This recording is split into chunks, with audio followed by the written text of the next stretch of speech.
بسم الله الرحمن الرحيم عبس وتولى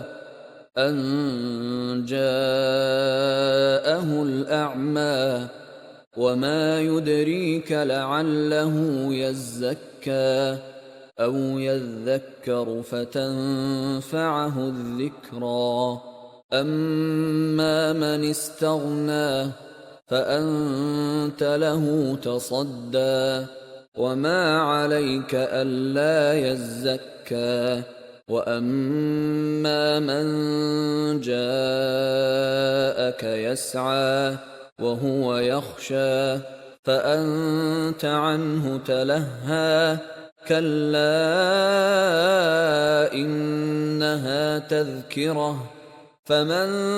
شاء ذكره في صحف مكرمة مرفوعة مطهرة بأيدي سفرة كرام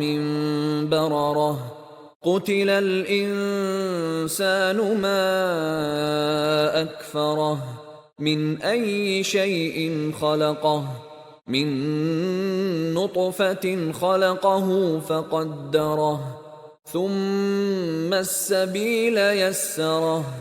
ثم أماته فأقبره ثم إذا شاء أنشره كلا لما يقض ما أمره فلينظر الإنسان إلى طعامه أنا صببنا الماء صبا